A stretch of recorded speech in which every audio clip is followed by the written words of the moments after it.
Hey guys, I wanted to talk a little bit about trying to get exactly what you want out of life, because that's why we're on this earth anyway. You know, we want to achieve our goals and we want to get somewhere, right? I mean, what's the point of waking up in the morning if you don't really have nothing to look forward to? And that's when people get up and just live the day by day just to make it to the next day. But there's more to. I feel like there's more to life than that. I think a lot of people do too. And the day to day, it can be kind of hard sometimes, like whether you're 15 or you're 30 or you're 40. I'm 27 myself, and I think what's rewarding is kind of approaching your life in a non-judgmental way, in the sense where that can really help you. And it's a difference between thinking it up here and feeling it in here. And if you haven't thought about this, that's one place to start. Trying to be a non-judgmental self in your life can be really helpful, in the sense where if you ever look at anybody in their life, we all have different journeys. I know some people find success later in life. Some people find success earlier in life. I think I heard a rumor, I could be completely wrong, that Stephen King really didn't find success until he was in his 30s. And I know there's a lot of great people. I know a man who lived in his parents' basement until he was 30, and now he's a master's degree, and he has he has 5 children, and he's put them all through college, and he works very, very hard, and he just beat cancer. And I'm very, very proud of him, and I'm very happy to call him my uncle. You know, and I sometimes feel really shy to talk about him or talk to him, because wow, he's just achieved so much. But yeah, I mean, we all have our own journey,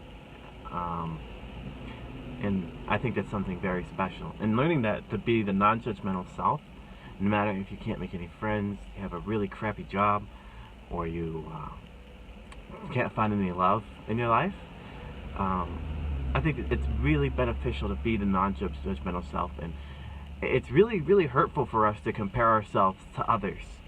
I think what's much easier to do is compare to what you were the next day. All right, now let's back up and look at this again. Okay, what's easy? Let me ask you something. What's easier to do?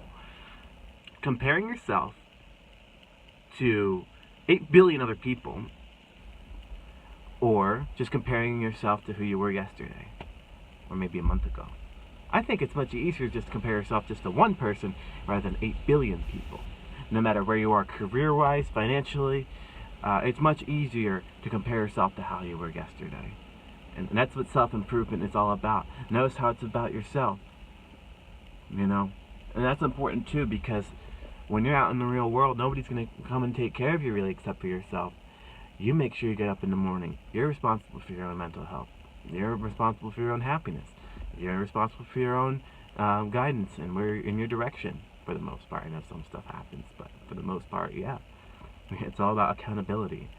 And I'm going to give you some mental tools and some spiritual tools to help you out in this regard. And there's much different approaches. That's the best thing about life, is when you're achieving these goals, there's many, many, many routes that you can take too. There's not just one or two, and that's the exciting way.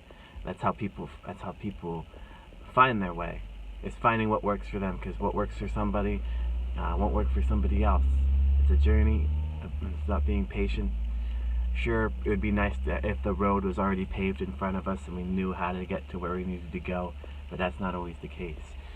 But yeah, I'm going to share with you some tools that you can use, some mental tools, some physical tools, and some emotional tools, how to handle yourself, that I've learned just by reading around, and with my degree in psychology. I have a degree in psychology, and I'm all about self-improvement, and I'm on my journey too. And it's nice knowing that I'm going to be there with you no matter what. And I'm always here if anybody wants to talk or anything. And I think what's nice to know is that I'm 27 years old, and some of these goals that I've had, I've completed. I'm really thankful to say that. And I think that you can too, whoever's watching this and whoever's going to watch this, you can too. But sometimes it takes somebody else to believe in you.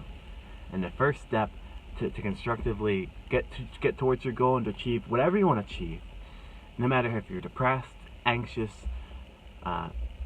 socially inept, I think what really helps is just to be your non-judgmental self. I think that's where you want to.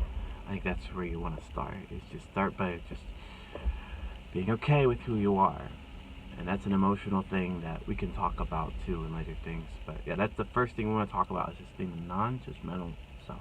When we go through there, don't try to compare yourself with everybody else, but just try to compare yourself to who you were yesterday, or maybe even a month ago, and start there.